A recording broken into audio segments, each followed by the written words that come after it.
So I have Rachel Brownlee. What a cool, interesting name, Brownlee.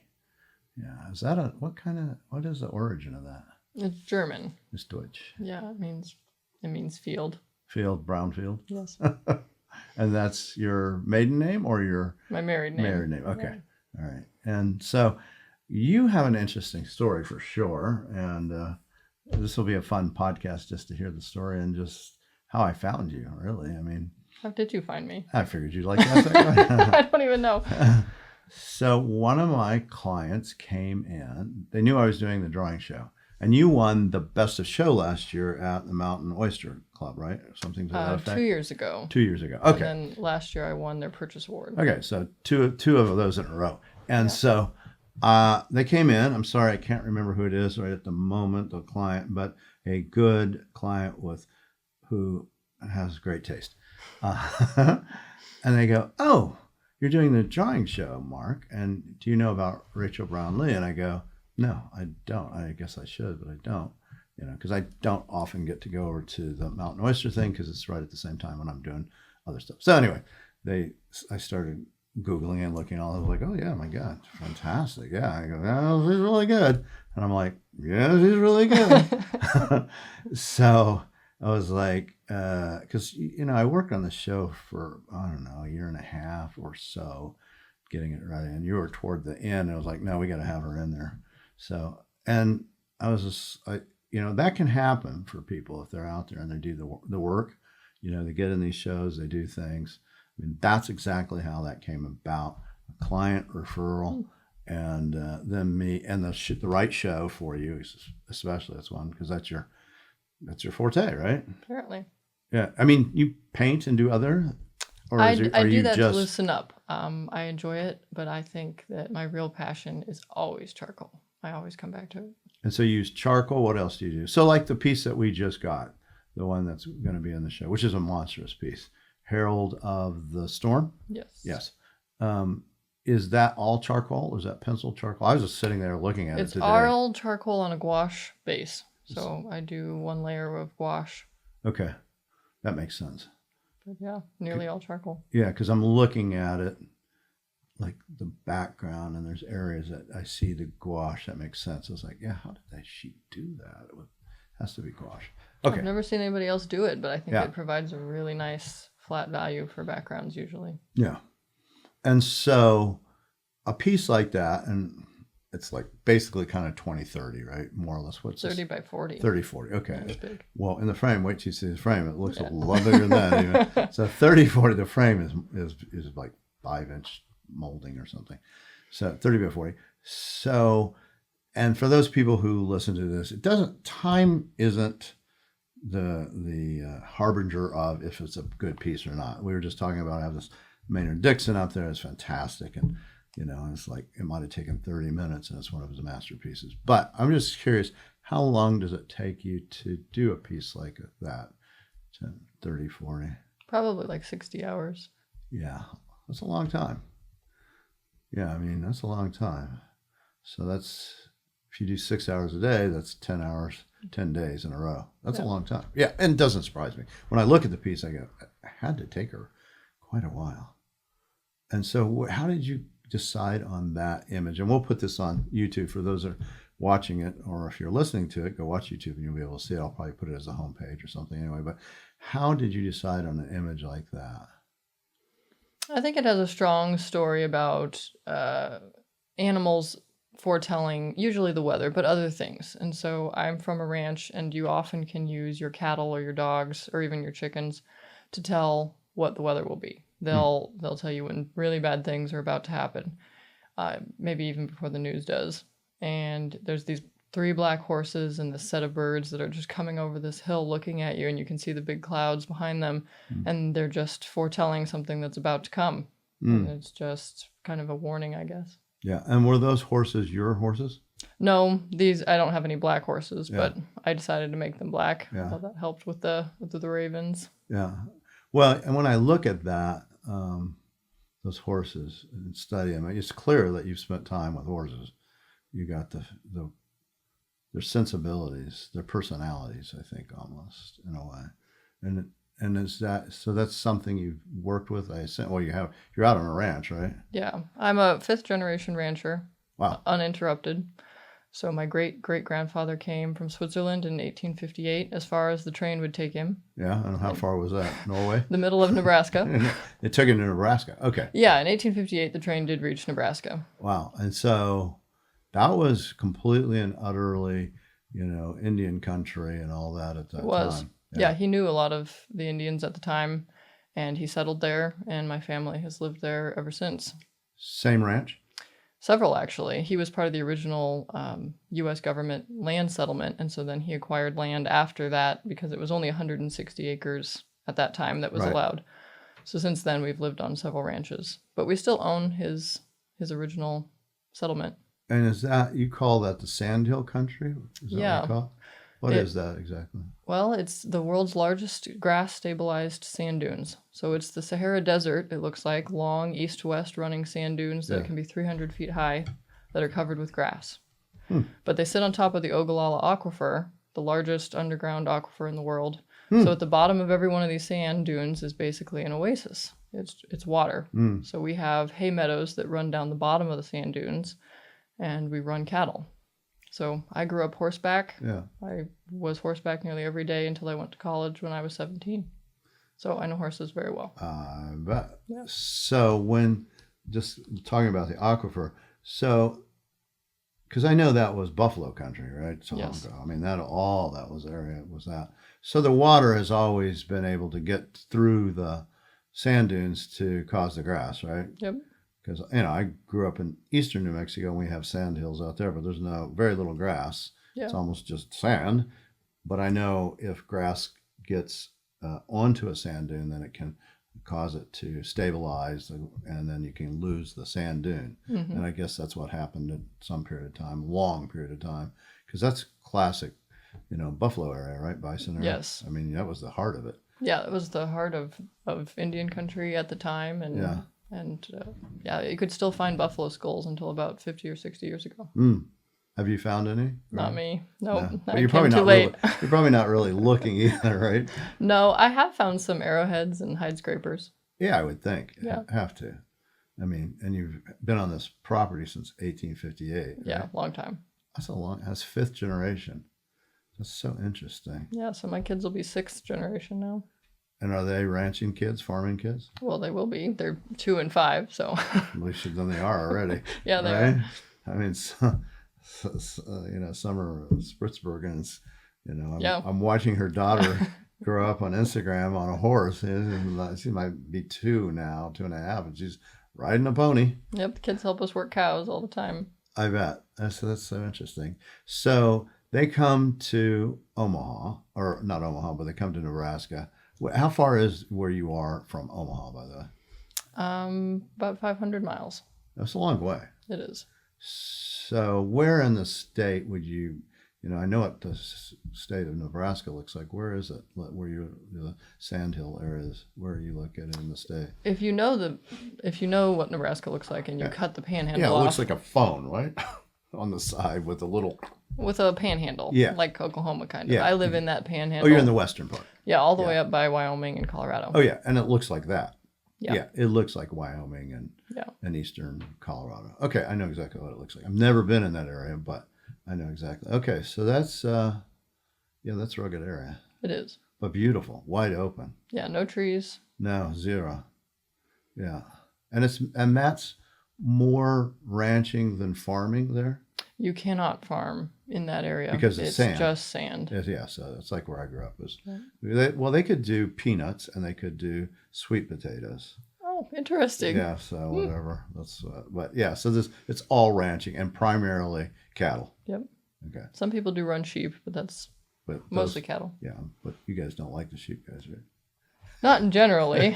My sister actually does run cattle and sheep, but she lives in a slightly different area in Nebraska where it's a little more conducive for sheep. And she's a rancher too. Then Yeah. she married to a rancher as well. Yep. Yeah, that's cool. How many kids are in your family? 7.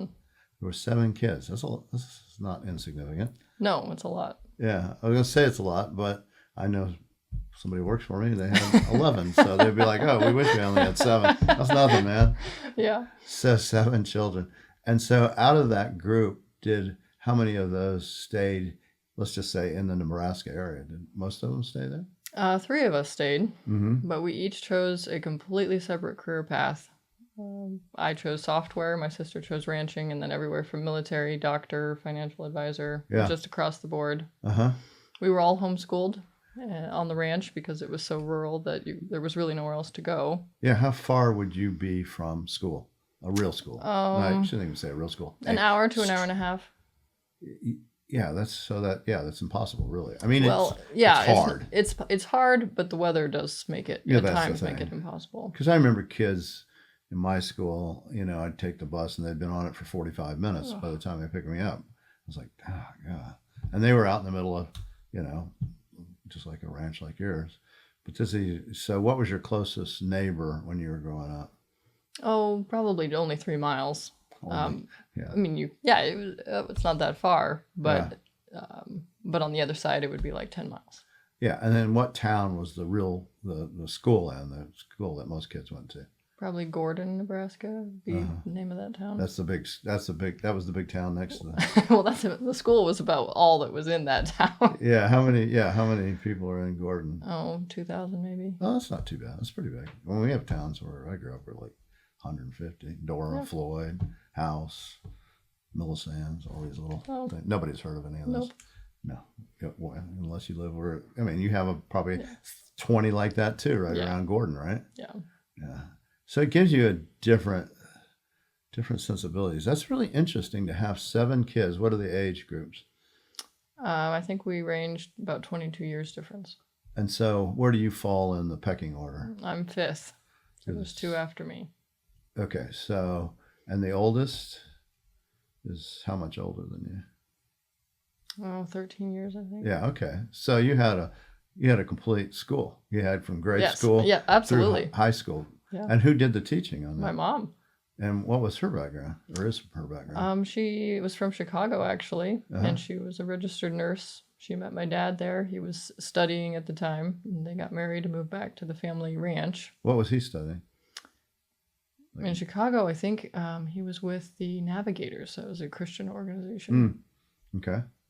And so he was doing that, religious base, and then he meets your mom and falls in love, and then he says, let's go back to the ranch now. Yeah. So she was very smart, very well educated, and she taught all of us to really love to learn. All 7 of us now have, between us, 7 of us, there's 13 college degrees represented, so I guess we really, really love to learn. Yeah, interesting. And it did she treat it like a regular school? Okay, here's your school, kids, and here's your books, and Yep. And everyone was, it seems like that would be helpful because maybe areas you didn't even quite grasp as a younger child, you could hear it again, because you can't escape, right? Well, some of my younger sisters learned to read before I did, listening to what I was being taught, which was very annoying to me at the time. Oh, I get it. Yeah. Yeah, because they're like going, I'm going to hear what she's doing. Yeah, it was a regular school. We had regular hours, and when we were done, we could work outside. So usually in the afternoons, we worked on the ranch. So did you feel like you, at any time, like, oh, this sucks because I don't have the social life. I don't have the interaction with other kids my age, other than my siblings and, boys and just all that stuff. I mean, I would assume that some of that has to be there. You're not, but. Well, I didn't know much different, for one thing. I started out that way. Right. I started out being on the ranch and living rurally, so I didn't really know what I was missing, if you will. Yeah. There was a church maybe 30 miles away, and we had a youth group there, and that's where I met my husband. I fell in love with him when I was 13. Nice. Totally ill-advised. Don't do that. Yeah. Why? Well, when you're that young, you don't really know what you're doing, and you can be kind of foolish. Yeah. But then really the issue was the long-distance relationship, because we Yeah. were together for 9 years before we could get married. And so when did you get married? When I was in Omaha, I was studying, I just finished my college degree, so I think I was 23. Okay, so let's back it up a little bit. So you're going to school, self-school. Are you doing the arts as well? No, that's the thing. My mom taught us all very well in every subject. but she admitted that she was not really capable of teaching art.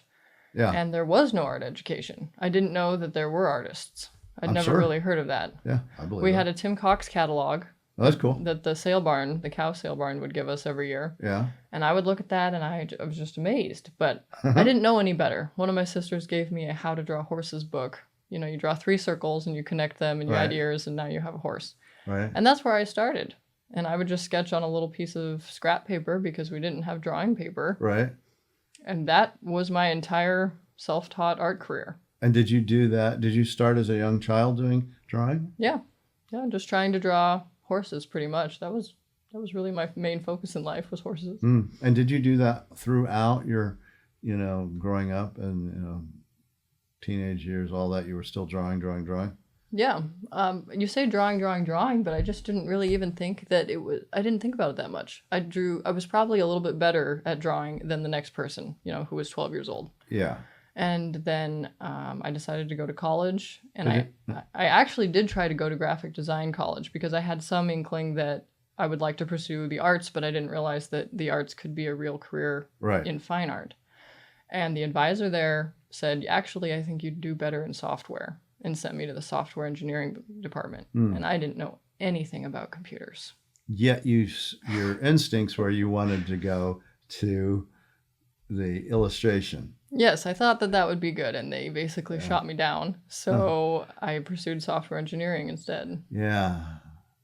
Isn't that interesting that they do that? I mean, I see this all the time. Teachers can make such a huge impact one way or the other, good or bad. Yeah. So, and did anybody recognize you had this talent? I mean, I guess your family did. I mean, were you the family artist kind of thing? Well, kind of, but no one that I knew had ever heard of being an artist. Right. So they were like, "You're a really good drawer."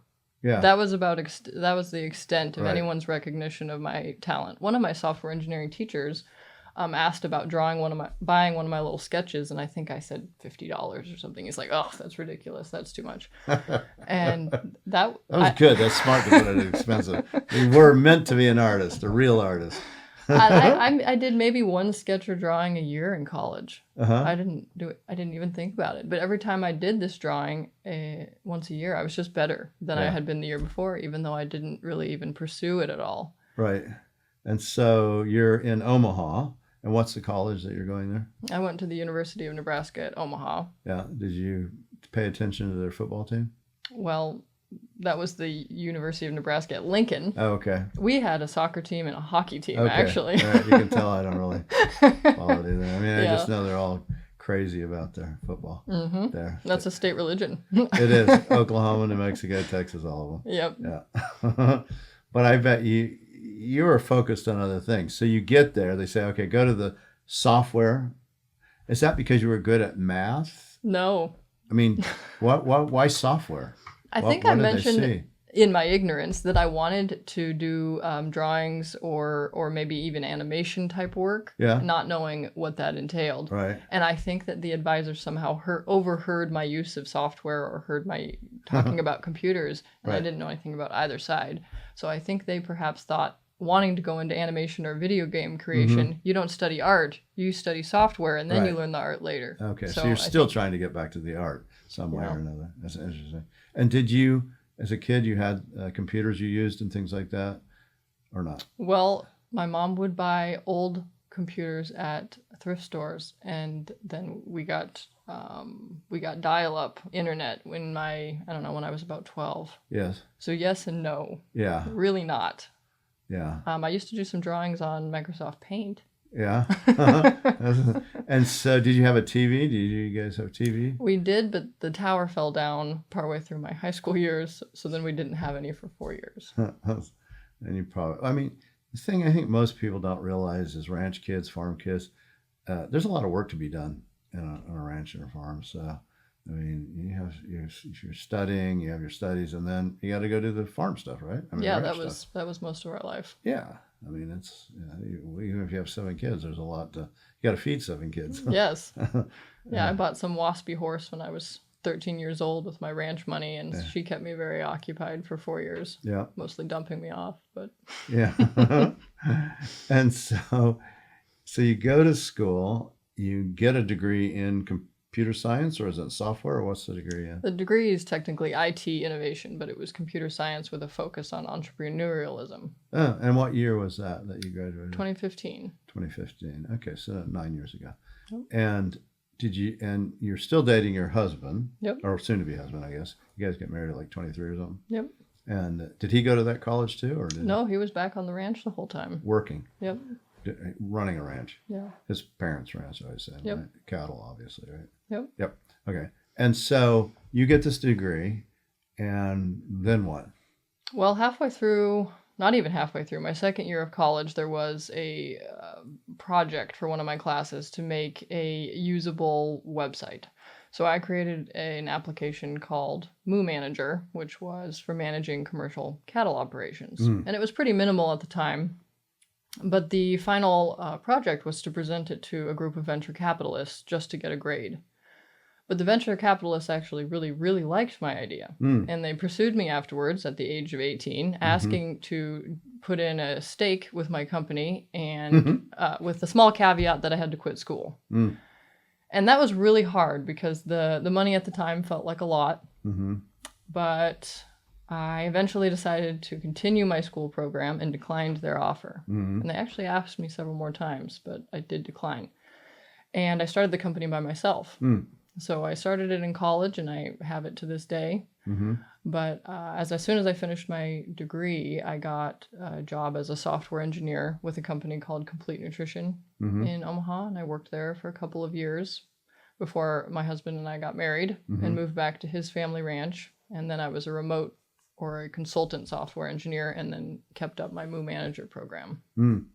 And so, but you were still working on your own company too. Yes. And so you still have that. Yeah. And you still use that, right? Yeah. And tell me about that. What does it do? It allows a commercial cattle ranch to keep all of their cattle in the database, kind of like Facebook. Every one of them has their own profile, if you will, but it allows you to say every time you've interacted with that cow. Do you do it on blockchain at all, or is it all? No. Okay.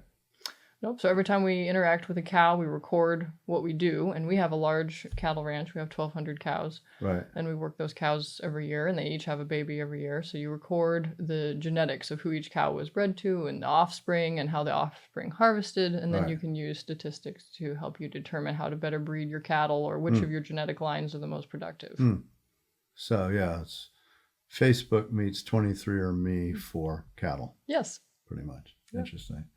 And is there any product like that out there in the field, or are you the only one that has this software? There's several different companies. Most of them are targeted for purebred cattle breeders, so they have a lot of features that are specific to that a commercial non-purebred breeder would find difficult to use. So that was the target market I was trying to hit specifically.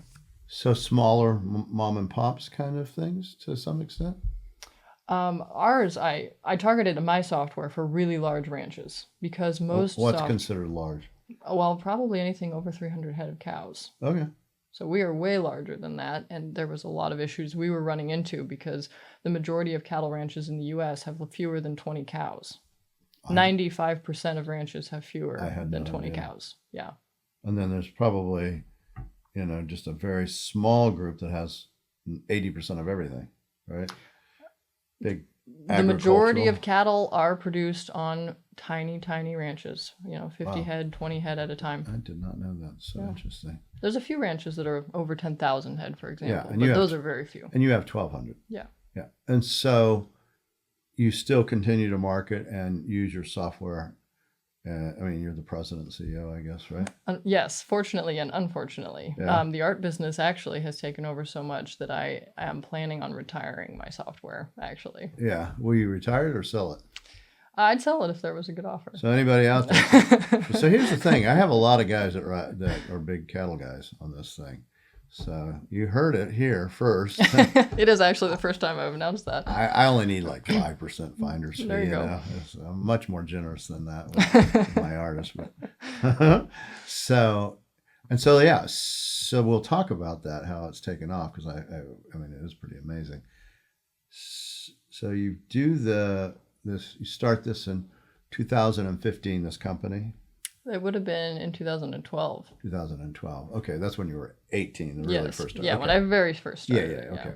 And you've been doing that for 20 or 12 years. Yeah. And then you are a ranch wife. Yep.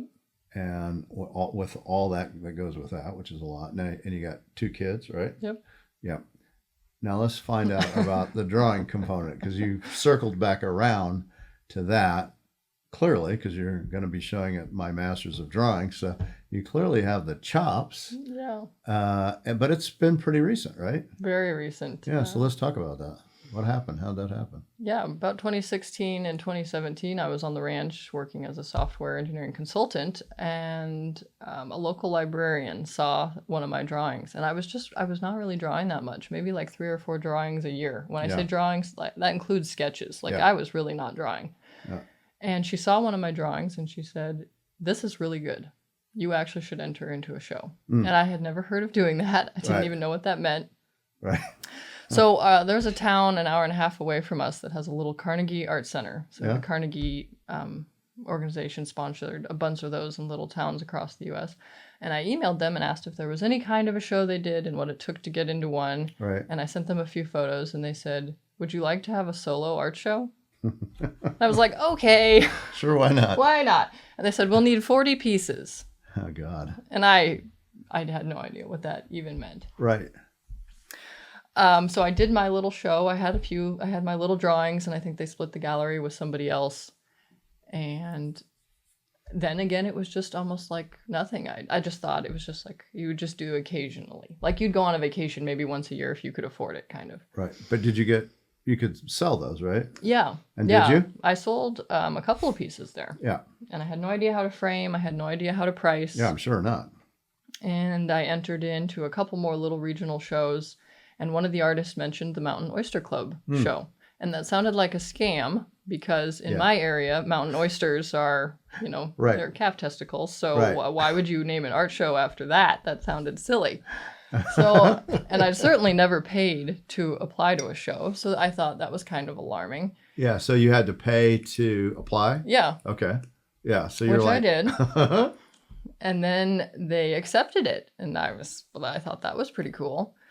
And again, still thinking it might be a scam, though. Well, right? yes, I did actually. Yeah, I did. Right until the day I walked into the building, I thought it might be a scam. Actually, I get it.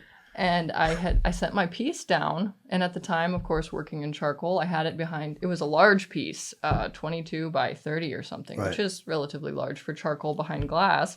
And I didn't know about plexiglass to frame with, so I just bought a cheap single strength piece of glass. Yeah. And I wrapped it up good, put it in a box, hauled it down to the shop where the UPS guy picked stuff up, prayed over it that it would make it down, and then went to go work cows that day. And it was just a month or two later when they told me that they had put my piece in their ad in Western Art Collector magazine. And I didn't even know there was I'd never heard of any art magazines. Right. So I bought one right away, and I was just amazed that magazine even existed, that there was a fine art world out there. Right. And I really struggled if I should go to the show or not, because it seemed expensive. I still thought it was a scam. Right. And it's not, by the way. It's not. It's it's been around for 50 years. Yeah, it's a world-renowned show. The people are tremendous. Just so people know. But that winter that fall was really compounded by the fact that there was a lot going on with the ranch, and then it was during COVID. And we all got COVID on the ranch. Yeah. We were all very sick. And we were still out there working cows with high fevers and body aches and everything that goes with COVID. We were like leaning on each other in the wind to work cattle, because you have to work cows. You can't skip that day just because you don't feel well. And then it got even worse, because I found out very suddenly in the middle of all that I had a ruptured ectopic pregnancy. Oh, God. So then I had to drive myself the 2.5 hours it is to get to an emergency room, because everybody else was working cows and they were too sick to take me anyway. Right. And then I had to have a surgery, and then I I'm not going to go down to the show in like 1 week. Right.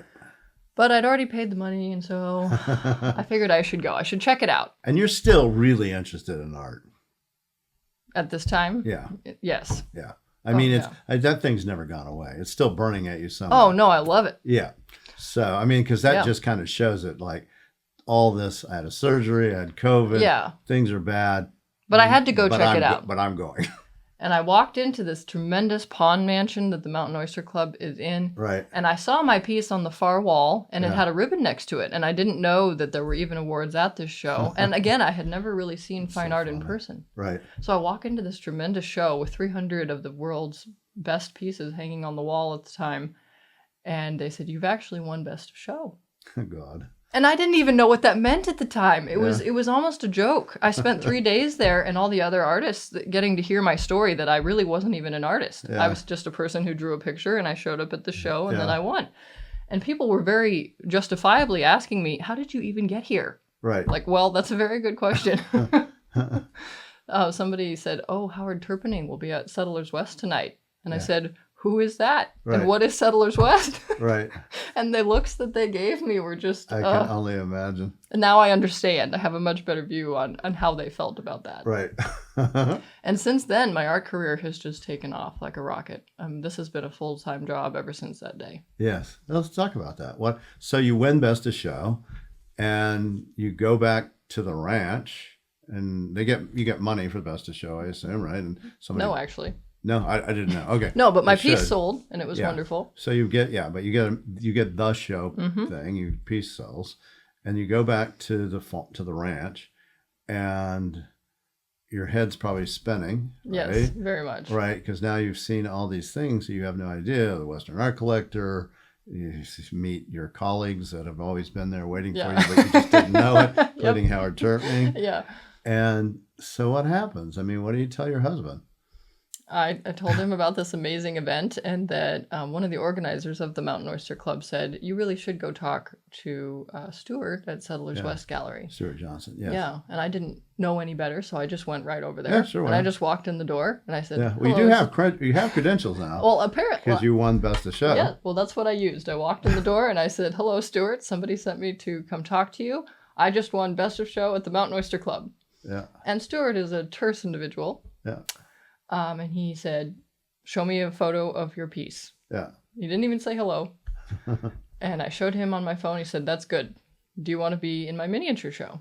Yeah. So that was really the tie-in to what started the next steps. The Mountain Oyster Club show is a once-a-year show. Right. So then what comes next? Well, the miniature show was in February, and he said, "I need 2 pieces in the next couple of weeks." And so that I'd never had to really work on a deadline. I'd never had to just produce, if you will. Right. So I sat down and I put a lot of work into 2 small, very beautiful pieces, which I love to this day. And then I did his summer show, and then I did, his fall show, and then I started getting invited to other shows. And I have probably been in 12 to 14 a year since then, which is probably too many. How many? And those shows are all over the place then, right? Yes, yeah. So a lot of smaller shows, I would think, to do that many. What about the bigger shows? What other shows are you doing? Besides mine, you're doing mine, which is going to be a very big show, 45 artists. Yeah. Yeah, I mean, it's the best. So. Yeah, certainly for drawing, there's nothing quite like that. Oh, yeah. Yeah, no, it's going to be that's February 15th for those folks that are here. Yeah, I'll be here, so you should come by. It won't matter what's going on. She will be I'll be here. She can be dad, and she'll be coming in an ambulance. Yeah. And so that all kind of broke loose in the 2022. Is that when that was? Yeah. This is 2 years ago, basically. 2021. 220. Okay, so the 3 end years. of 2021. Okay, yeah. so Stuart says, "Yeah, I'd like to show you in these shows." You start doing that. Then these other museums and things go, "Yeah, we'd like to have you in our shows." You've been in Western Art Collector at least once, right? Maybe more. Yeah, probably like 5 times a year since then. 5 times. Wow. All the time. Frequently, yes. Yeah.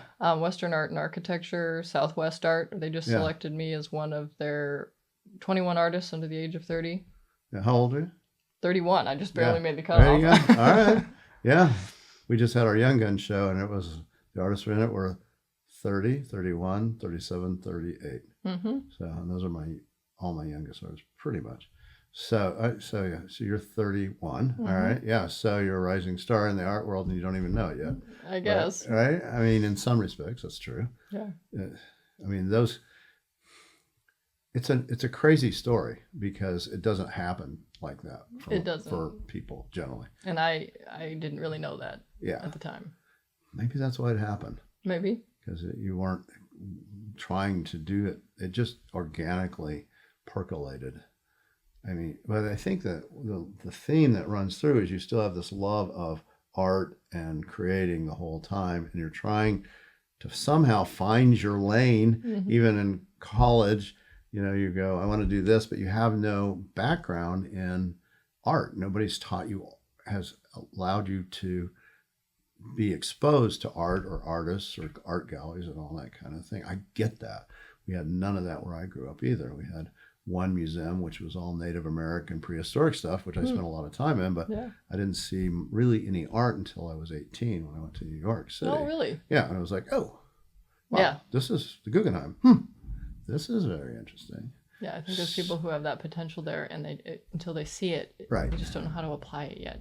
Yeah, and when it finally, if you get that opportunity, if you embrace it, which you obviously have, then things can happen. And usually it's not this kind of, meteoric rise. Yeah, it's been very fast. Yeah, it's unusual. I mean, it's more than unusual. But it happens. I mean, it happens to people. So I think it's harder to do what you did than it is to be a movie star and be found, because there's more opportunities for somebody to have that happen, or a singer. The art world is hard. And usually people don't have the skill set to do it anyway, so it requires both. So when you have all this stuff happening, that's 21, 22, you're showing in these shows and things. And now, so how has your life changed from being, in some respects, I'm sure it hasn't, because you're a rancher's wife, and a rancher owner, and an entrepreneur. Yeah. But how has it changed from a time aspect and how you see your world now? It's changed quite a bit, actually, because the way I grew up is you worked outside all day, every day, and there was a lack of appreciation and unappreciation for doing a job that didn't produce something. A product. A product. Yeah. So fine art, I think, was somewhat looked down upon because of that. My great-great-aunt was Mari Sandoz, who is one of Nebraska's great authors. Mm-hmm. And she suffered from the same thing, is that you're not producing anything physical, even though she's known today as a fabulously historically accurate and wonderful author. She wasn't appreciated in her time for that. Mm. And I think that that's kind of similar. It has been. It's been a hard struggle to stay inside and say, I'm going to work today, I'm going to draw, and have everyone around you appreciate that equally, as if I'm going to go fix fence today. They'd be like, yes, that would be great. You will contribute greatly to society. Right. In that time period, I have had 2 children. Yeah. So then you have to deal with that. Drawing at a desk while 9 months pregnant is difficult. Drawing while holding a baby in one arm is difficult. But I have kind of scheduled it out, and I work 3 hours in the morning, 3 hours in the afternoon, and then I fit ranch work, software work, children, everything kind of around that. But with all the traveling I've started doing, that adds its own facet, because art shows do not ask what's going on in the ranch world when they schedule these events. So most of them are scheduled during really peak work times. Like my husband isn't able to come with me to a lot of the shows. Right. And then often he has to also take care of the kids, because it's difficult to have babies at an art show as well. Right. So there's a lot of challenges with it. And I think that that's maybe a main reason why there aren't very many female artists who are young, for one thing. Yeah. Or I think a lot of female artists have been set back by having to basically give up their career while they have children. Yeah. Because it is so difficult. Yeah. But I've been blessed. My husband is very supportive of that and tries to help out whenever possible. Yeah.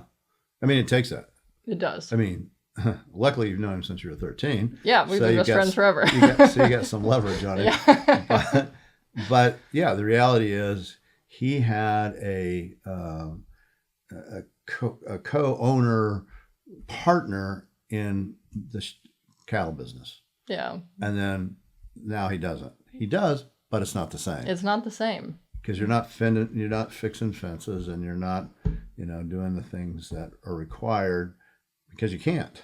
No. There's no way. It's impossible to do both. It is impossible to do both, to have enough hours. Right. And be serious. Well. And be a serious artist. Yeah, you could certainly continue doing it as a hobby or part-time, but to do it very seriously does require that amount of time.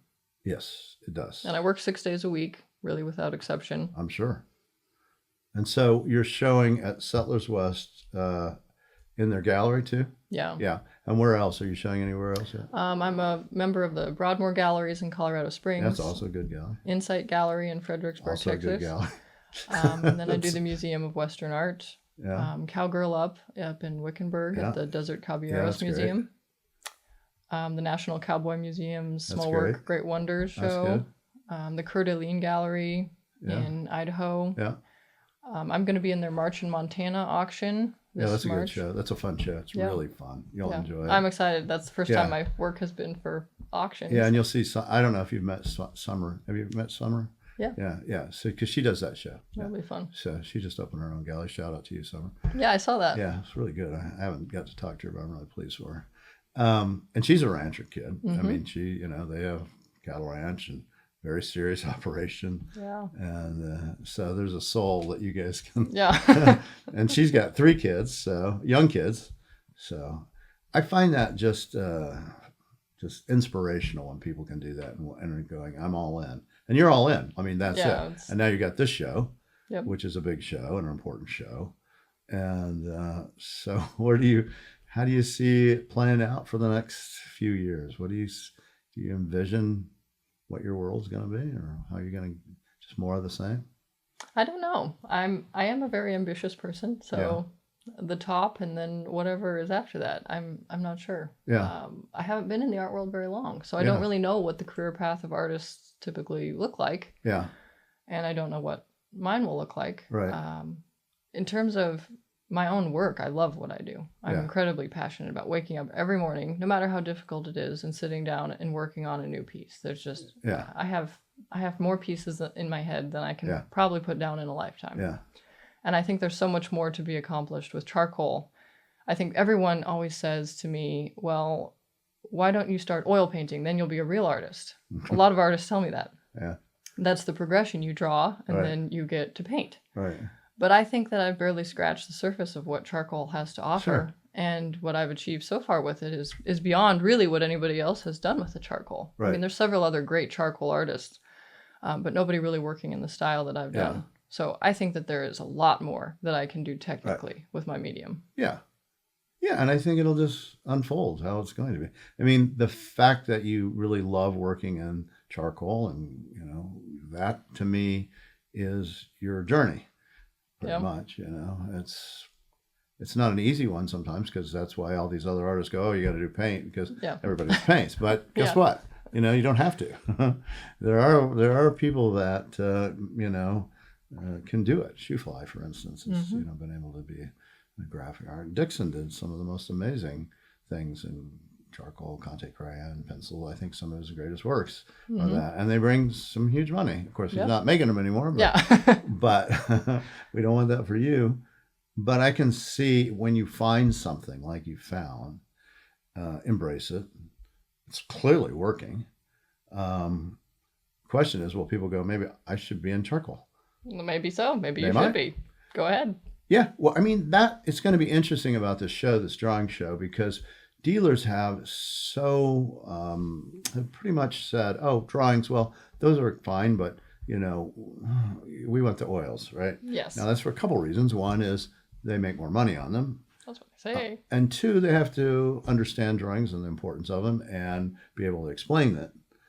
So I'm hoping to somewhat this drawing show will also catapult those individuals who may make insane drawings, fantastic draftspeople,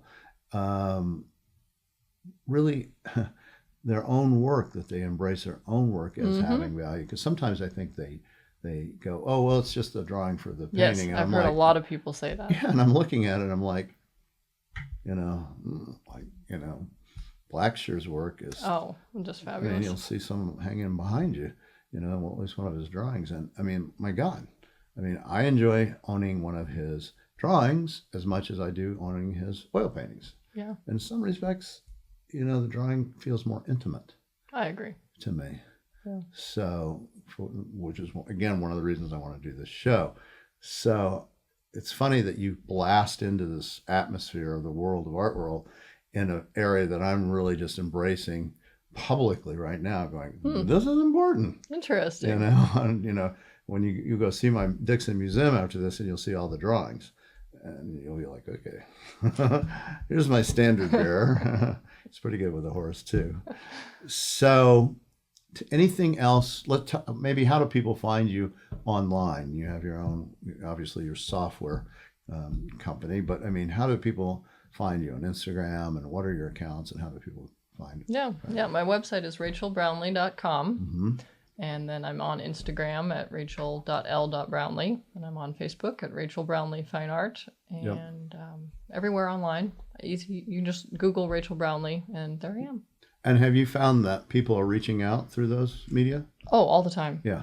All the time. Yeah. So many different contacts every week. Either how to draw, like, can you tell me how to draw? Right. Or I bet you get a lot of yeah, those. a lot of contact on my website, a lot of new collectors. It's been a great experience over the last 3 years. Yeah, I think what's going to happen for you, for better or worse, you're going to have a lot of people going, tell me how you did it again. Can you tell me how I can do it? Because they see what you were able to achieve, and they want some of that. But it's unfortunately part of that is you just have to have the skill set, and you have to put in the time. But and part of it is, for me, it was being born into it. I understand the subject of my work so well. I live it today. Right. I'm not using reference images. I'm not, everybody I draw is my neighbors and my family. So are you doing ranch women or anything like that, Yeah. people? Yeah. I would think that would be extremely in sync with a lot of people. I think I try to present the hardiness of the ranch women. Yeah, it's not always a sexy thing.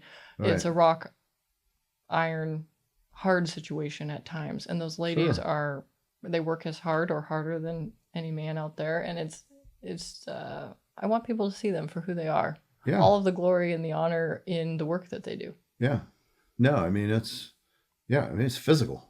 Some of my work, I think, comes across as less pastoral than a lot of other Western artists. I'm not trying to depict, a beautiful shepherdess on the edge of a lake. Right. It can be kind of gritty at times, and I like that. I want people to see that it's a lifestyle. It's not dead. It's not historical for me. It's daily life still. Right. And a good part of the world, Still, America. yes. I mean, Yes. America. Look at America. We're still very most of the country is still very rural. Yeah, it is, and it is a very taxing, hard American way to make a living. Yes. And I don't think there's a lot of artists that are out there capturing that. Yeah, I would agree with that. Well, first of all, most of them don't live, in the sand dunes, Yeah. sand hill country of Nebraska, right? Yeah. I mean, there's probably only professional artists in Nebraska. There's probably not that many. I'm sure there's some. Well, Brandon Bailey, he's my cousin actually. He's a cowboy artist of America. And then Phil Epp, he was from Nebraska. There you go. Okay. Bill Mooney was from Nebraska. Yeah. So there's a few. From. He didn't. But he there's didn't still live. you're still engaged. Yes. I mean, every day. Yes. Around the dinner table, we're talking. You're not probably talking painting as much, but you are. It's more now. But I'm sure it's really Mostly cattle. cattle. Yeah. Yeah. What's going on? What do we need to do? What do we got to get? Can you go get the black light stuff for my cattle? And stuff. All that. Yeah. Yep. I understand it from afar. Yeah. I do actually, and I respect it. I like it. So, anything else that we haven't covered that we should on your interesting story? Oh, probably. But Okay. Well, what is it? well, maybe they should check out my website or follow me on Facebook, and you can see my interesting journey for the last 4 years. Yeah. And spirituality is a component of that, right? Too. Absolutely. Yeah. I think that there's really no other way to explain the gift that I've been given. Yeah. I've just always been better than I should be, even when I wasn't working on it at all. Yeah. And I have all of my drawings for the last 20 years, and you can see suddenly there's nothing in between these two drawings. They should have been done by different people. Yeah. I suddenly did a piece 3 years ago that was of museum quality. It just came out of nowhere, and that's part of my presentation this weekend. Yeah. And I think it's just a gift from God. I don't think there's any other way to explain that. Yeah. I don't think there's anything wrong with saying that at all. It happens. People hear things, and I had a podcast with Emily Sabatia, and she heard a voice that says you have to go and be with the Indians in like 1968. So she leaves Europe, doesn't know what it means, and follows it. Wow. Yeah. I highly recommend listening to Emily's podcast, and you can hear, whatever that voice was for her, it clearly was strong and motivated her. And she still hears that today in the sense of this is her path and this is what she does. So I think that happens. Spirituality and things like that are real, and in the native world, that's a good big component of what they do, see, and how they work. I mean, people like Roy Talahaftawa, who's a Hopi silversmith. I mean, his life is surrounded by his spiritual life, even though he's a master silversmith, one of the greatest ever to live at Hopi. He goes around. That's important, but it's the spirituality of his culture and what he's doing and the dances and things that always come first. So he may miss the March herd show many times. He does because it's a bean dance or something, and that's the other stuff is not critically important. It's important, but the things that are the most important. Right, it's the most important. So I get that. So I find that interesting as well. So, all right, I'm excited to have you in our gallery show. I think it's going to be fantastic. Will your husband and kids get to come? Nope, because it's in February. And so, tell me about February. To me, I would think that obviously you got to watch the cattle really close because it's cold and all that stuff. Is that the main reason? Yeah, feeding cows, feeding the calves, and then the cows are about ready to calve. So my husband does all the night calving, so he's out with them every night. Yeah. And we have blizzards, and Nebraska has a very harsh climate in the winter. Yeah. Sometimes feet of snow. Oh yeah. Yeah, there's no way you can negative 10 degrees. Yeah. There's just no way to really leave in the spring. If it hits the wrong time too. Yeah. You could lose a lot of cattle. Yeah, and cows. Yeah, so that would be really bad. So he doesn't really leave from December through June. Have you tried any drawings of that kind of sensibility of a blizzard / I did actually last year. Yeah. I mean, it's such a dramatic setting, life and death for everybody, really. I mean, for the cattle, but also for you. You lose, your livelihood if they don't make it. Or your own life at times. I think that's one facet that the majority of the world is disconnected from, is that no longer do they have to face actual life and death, either of something around them, like animals, or themselves. Right. So being out in a blizzard like that, where if you walk away from your tractor, or if your tractor doesn't have a cab, or if you get lost in a blizzard, no one will find you. There is no way to save you. Right. And you could just freeze to death before anybody even came to get you. Has that happened in any of your generation of all these people, 5th generation rancher? I have been stranded in a blizzard 3 times in my life in a vehicle. Yeah. And some people make the choice to walk away from those vehicles, and that's when they die. Yeah. I have chosen to stay in the vehicle and to wait. I do marathon running. Yeah. And so I train year round. And when you're out there, you make the choice to go out and run, but you have to wear clothes for running. So there's times when if you maybe broke your ankle or tripped while you were running, you're not wearing enough clothes to survive -5 degrees. Right. So, or a neighbor stops to talk to you and you're covered in sweat and it's very cold out there. You can't do things like that. Yeah. You can't. You have to actively run, and then you have to run back, because if you stop, you won't survive. So I think it's good for humans to still be connected to life and death. I think that should be a big part of art. I think that is the real beauty of existence, is the ability to be born and the ability to die. Yes. And most people don't ever see that. Yeah. Well said. Yep. And you also have big hailstorms in the summer. Oh, huge tornadoes, everything. Yeah, but we were running, because I used to be a runner. And I can remember getting caught in a hailstorm. You watch it coming, and you're like, "Man, I'm not going to make it." Yeah, right. And then you pick up the pace. You can't beat a hailstorm. And then you're like, "Where's a ditch?" Yep. Right. Yes. I got to get on the side of a ditch. I got to get in there, because if it hits, I've got to be, because hail hurts. Yes, it does, or it can be life-threatening at times, even for cattle. Oh, of course. Yeah, especially in that part of the world, baseball-sized hail and stuff. And lightning can also be very dangerous. We had several people die this year from lightning strikes. Get ranchers. Mm-hmm. Yeah, I believe it.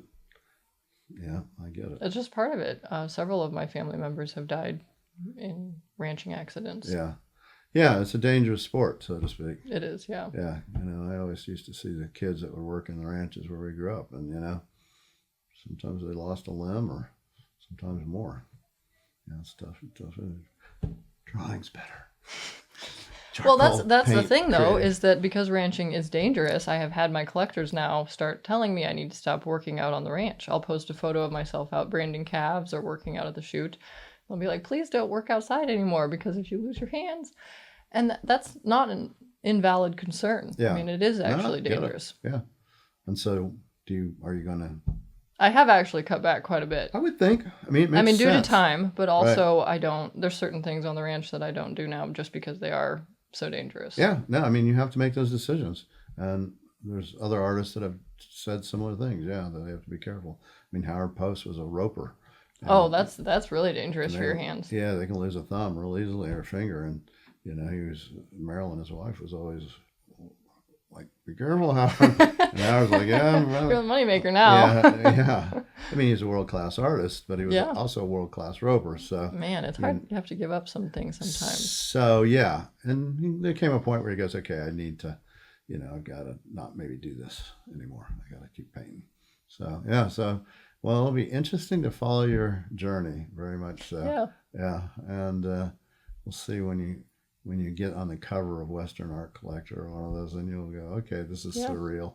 I was in Vanity Fair magazine this summer 3 times. Really? What was that for? They asked me if I wanted to be a part of their art section, and I don't know how they heard about me.